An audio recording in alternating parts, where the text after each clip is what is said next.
Huh? Gemini. Libra. No. What's her name? 049. Barbara. Not that Barbara. Huh? I'm Pat. Oh, Pat, it's Pat. It's Barbara, right? It's me. No, it's Pat. Pat. Oh, it's Pat, not Barbara? Right. Oh, okay.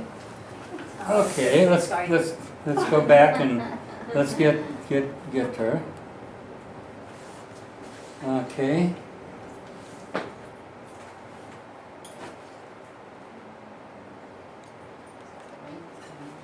There you are. Yeah. Okay. Okay, everybody, take a moment and kind of digest this. Here, put it in here. What phase of the moon was she born under, roughly? Anybody help me with that?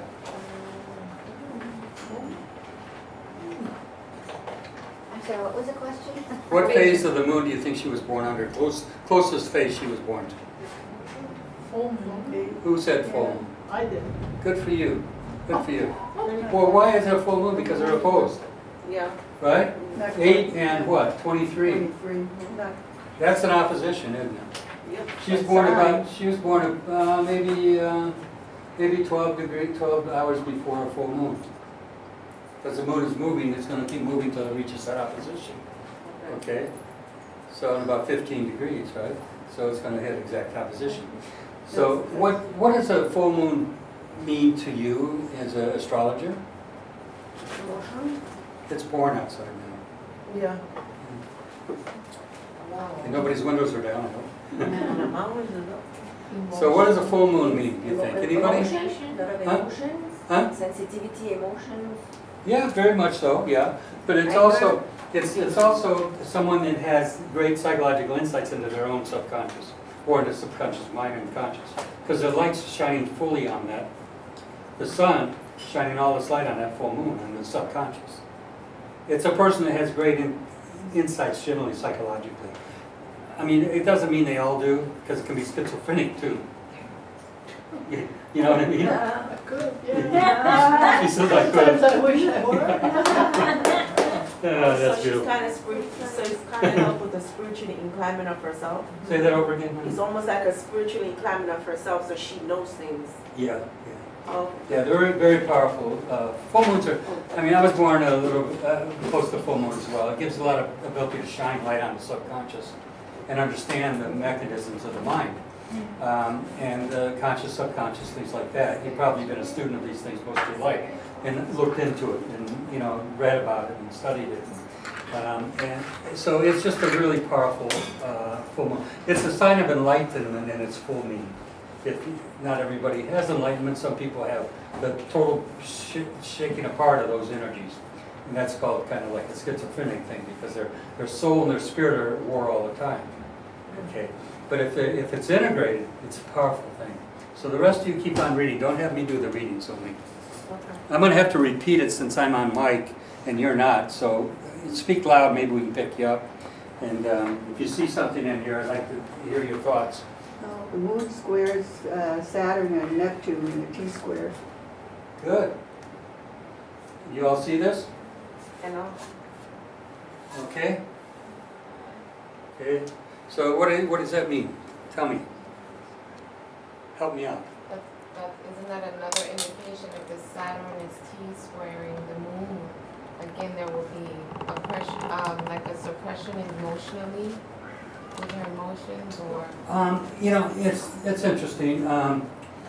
There's generally, whenever I see that energy, there's been conflict through the parents.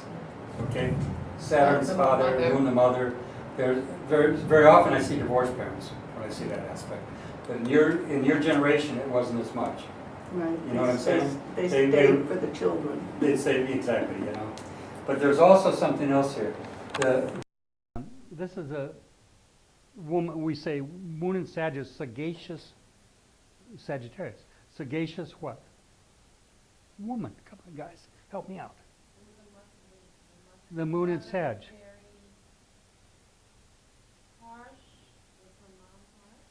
Could have been the father, because the father and mother symbols are a square. The interesting thing about this I know something about this chart because I see Moon and Sag. It's in the 4th house. That's a lot of children. Am I right? How many children did you have? 5 children. Why did I know that? Because it's in a double-bodied sign, Sagittarius. It's in the 4th house, which rules the home and the mother, and it's very prolific. Okay, it's very prolific. She's also had a lot of challenges because of that. Okay, because why? This and this. Saturn is, Neptune is sorrow. Saturn is hard times. You've suffered a bit because of this. Am I right or not? I don't want to get too personal with you. Okay? But why do I know? Because Neptune rules sorrow, self-undoing, and problems in terms.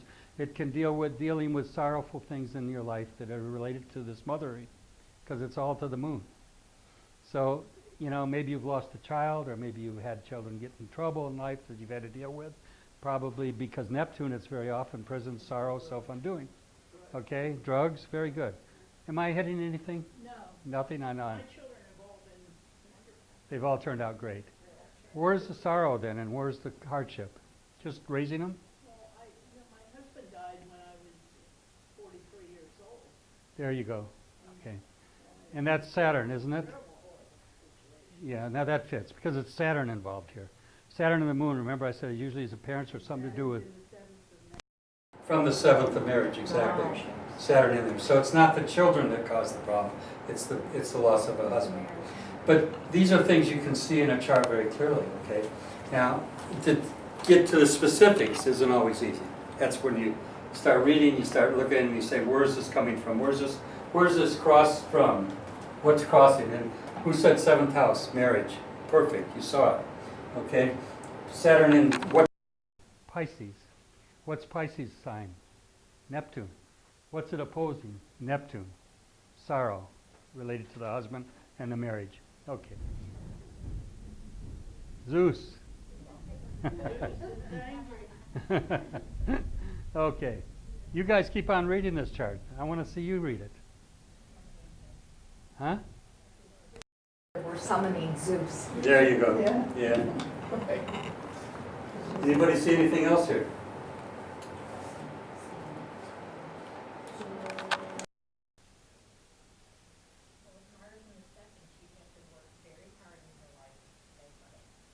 Yeah, and Mars is also in a sign of...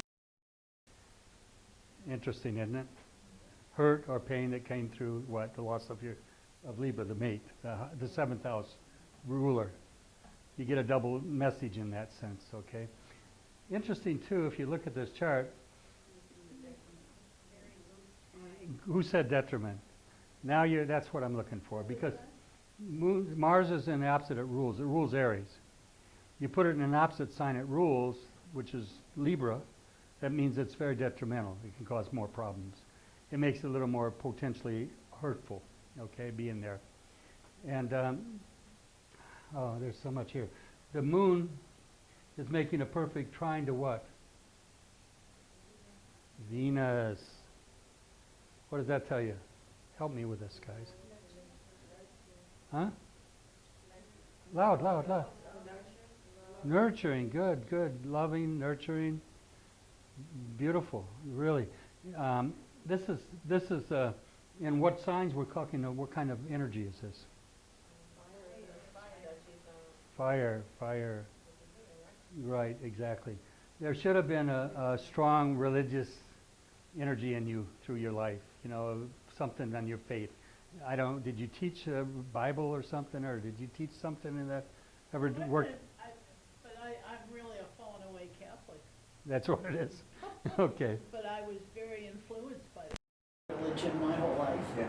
Because the fire signs generally are, you know what I mean? And Venus and the moon is the mother, and the Venus is your love of affection for.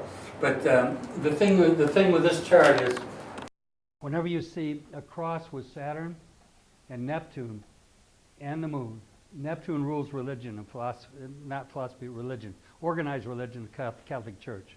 Okay, all of the stuff, water baptism, Pisces, you see Neptune, all that stuff. And Saturn opposing it means that there's been great emotional struggles about your beliefs. So why? Because Saturn is, I'm guilty. I'm not a good Catholic.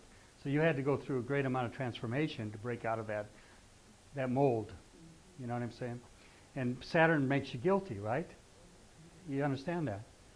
So the other thing, anytime Saturn afflicts the moon, very often there's a sense, even though you told me your children have all turned out wonderful, right? Generally there's a strong sense of I'm just not the best mother. Even though you were, you would tend to be very hard on yourself. I just can't do enough. I can't be the best mother. And that's because Saturn is always saying I'm not. And so if it's afflicting the moon, what's it saying? It's self-judgment a lot of self-judgment. Yeah. And so, and the other thing, anytime you see a Saturn, I wish you would be doing this, not me. I'm not supposed to be doing this.